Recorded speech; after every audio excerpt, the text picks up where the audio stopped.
The advice that Cinderella is given, have courage and be kind, is the best piece of advice ever, I feel. Have you ever been given a piece of advice that you have really cherished and kind of taken through your life? I think that have courage and be kind is great. I mean, once somebody just said to me, when it came to punctuality, they said, early is on time and on time is late. There's a piece of art I saw that I really loved. It's a print and it says, work hard and be nice to people. And I think if you kind of try and stick to that, then things should be okay. I can only remember silly things like, if you have an ingrowing toenail, cut a V in it and it will grow out. My mum taught me that. And I've found in my own experience that probably works out, and it seems like a sort of superficial thing to talk about punctuality, but it ends up affecting how you feel about things, how other people feel about you. So somehow, this is all to do with the Shakespearean phrase from Hamlet, where he says the readiness is all. I think it's good to be ready in life, ready to face the day, smile at that person, take that opportunity, enjoy the moment. I think being ready is a good tip in life. On a deeper level, I don't know. I think my parents would, taught me lessons and without me realizing, and just to be a good person and be generous, But I agree. I think that the message that Cinderella's mother passes on is so beautiful. It's very simple but very profound. If your fairy godmother could turn up and was going to grant you one wish, but the wish was going to run out at midnight, what would you wish for? So you get a day. Oh, So just she turns a up day of a wish. Yeah, so she turns up in the morning and you get it Okay. until midnight. It's probably really boring, but I'd have to be able to fly for the day. I'd wish that I could fly. I run out at midnight because I would have said world peace. Or maybe go back in time.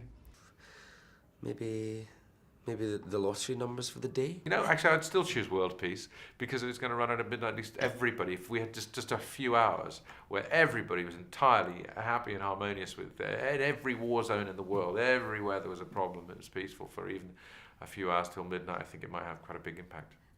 Yeah, or maybe bring everyone that I love that's passed on back. That would be nice. There's a moment when they first initially meet in the wood where neither of them kind of led on to who they actually are. Have you kind of ever had to do that as yourself? Has anyone kind of, said, oh, it's Lynn, you've gone, no, not me, or trying to... No, I haven't. Actually, it was funny. We were doing we were doing some radio interviews yesterday, and we got in the lift and there was a girl with a camera. I said, who are you taking a picture of? And she goes, I've got to go down to the basement and take a picture of a guy from Game of Thrones. And I was like, oh, cool. Like, who is it? And she's like, I don't know, I don't watch the show, I've got to go and take his picture though. I was like, all right, well, cool, tell him Richard Madden's upstairs, because, I know everyone in Game of Thrones. She's like, yeah, right, whatever kind of thing. And then we saw her half an hour later and I was like, so who was it? Who are you taking a picture of? She was like, oh no, it was supposed to be you, sorry, I didn't realise. That's amazing. And you've got the chance of playing kind of one of the Disney mean girls here. If you had an opportunity to play a Disney nice girl, is there a particular one that you would love to play? I think when I was younger, I always thought of myself as a bit of a Snow White, but actually my favourite Disney movie was always Beauty and the Beast. Are there any other films, like highly anticipated numbers that are coming out this year that you're particularly excited to see? This year, Star Wars, let's not mess around, we've got to watch that one. Well, Disney are doing Beauty and the Beast, so so exciting. I can't wait to see that. That's one of my favourite fairy tales. And the music, and Dan Stevens, who I was in Downton with, he's playing the Beast, so that was just wonderful. Jurassic World. Jurassic World Beyond. I make it a point to watch Jurassic Park at least once or twice a year, so very excited about the new one. Once or twice a month. I absolutely love it. It's my favourite film. Is there any Disney villain that you think you'd quite like to sink your teeth into? Yeah, there's lots. I definitely want to play Ursula in The Little Mermaid. Jafar, he'd be good. Or Scar. Great. Scar from I think you'd make a great Scar. Lion King, that would be good, wouldn't it?